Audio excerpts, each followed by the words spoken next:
한나라 우임금과 김수로왕.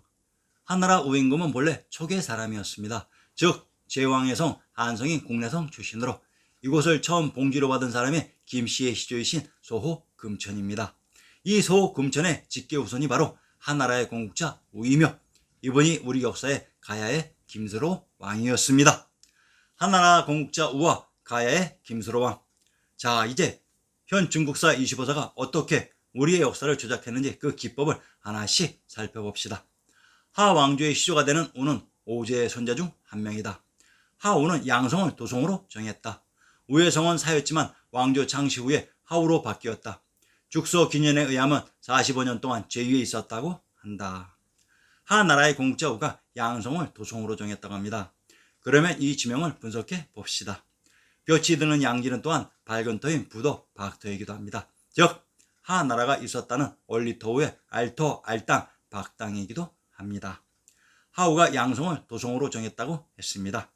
경기도 양성의 군명을 사복골, 적성, 사파을이라고 합니다. 충청도 단양의 군명을 적산, 적성, 단산이라고 합니다. 전라도 무주의 군명을 무산, 적천, 단천이라고 합니다.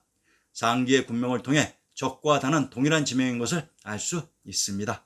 그러면 양성을 적석이라고 했는데 단성과는 동일한 지명이 됩니다. 자, 그러면 단성의 지명을 살펴봅시다.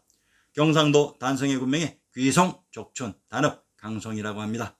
경상도 의흥의 군명이 귀산, 귀성이라고 합니다. 상기의 지명은 순안, 귀성의 군명이 중복되는 동일한 지명으로 귀성이란 거북이와 관계있는 성인데 한국 역사에 유일하게 거북이의 지명이 등장하는 인물이 있습니다.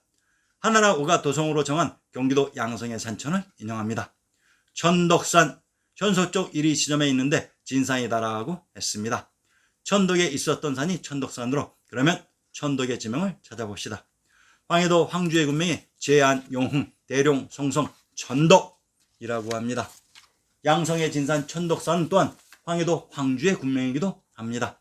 이곳 황주는 헌원의 봉지이며 오순의 고향인 제왕의 성 공내성이 있었던 곳이라고 했습니다. 한나라 우가 도성으로 정한 양성이 제왕의 성인 공내성이었습니다. 자, 이제 한국 역사 가야의 김수로 왕의 발자취를 살펴봅시다. 수릉이라고도 한다. 김해 김씨의 시조이다. 단생과 취직에 관하여는 삼국유사에 실린 가락국기에 전해지고 있다. 42년 3월 하늘의 명을 받아 가락국의 구간 이하 수백 명이 구지봉에 올라가 하늘의 제사를 지내고 춤을 추면서 거부가 거부가 머리를 내놓아라. 그렇지 않으면 구워 먹으리라 고 노래했다.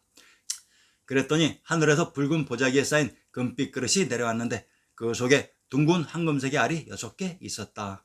12일이 지난 뒤 이 알에서 태어난 사내 아이들 가운데 키가 9척이며 제일 먼저 사람으로 변한 것이 수로였다.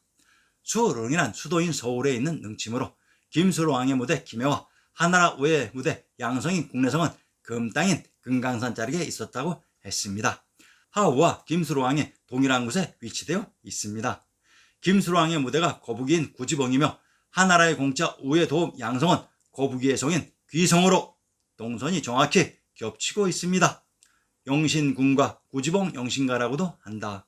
원래의 노래는 전하지 않고 다음과 같이 네 구체의 한문으로 번역된 것이 삼국유사의 가락국기조에 기록되어 있다.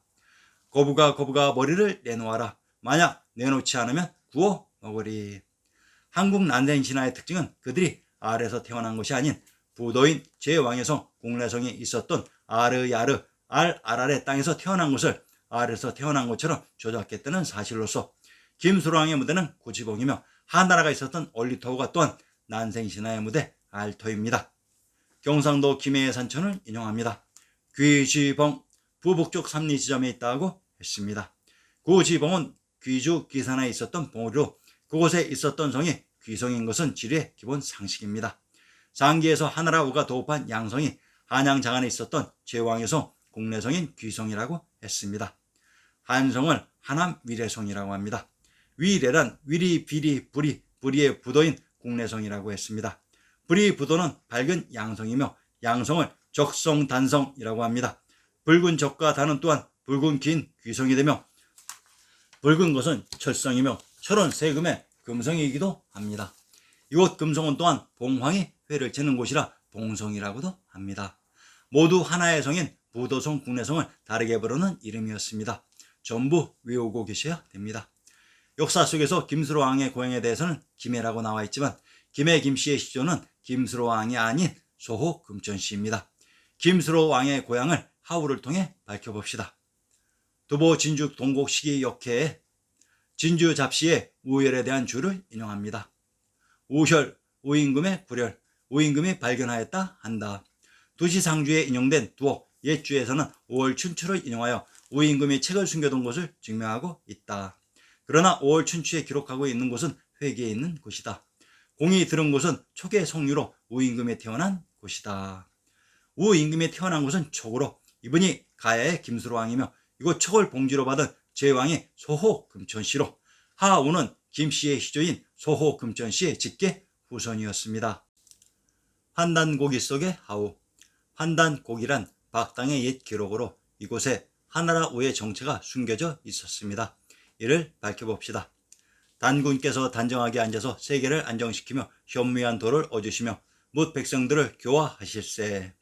희로써 날씨와 천문을 관장하게 하시고 우로써 병마 군사를 짓게 했다. 하백의 따님을 맞이하셔 왕비로 삼으사 누에를 치게 하시니 순박하고 두터운 정치가 사방에 거듭 빛이 나는구나. 한나라 우임금이 누구였는지 보셨습니까? 한나라 우인 김수로 왕은 단군 왕검의 병권 담당자였습니다. 그래서 단군 왕검의 특사 유호씨와의 싸움에서는 항상 수적으로는 유리했던 것이었으나 천하의 대명분에서 패했던 것입니다.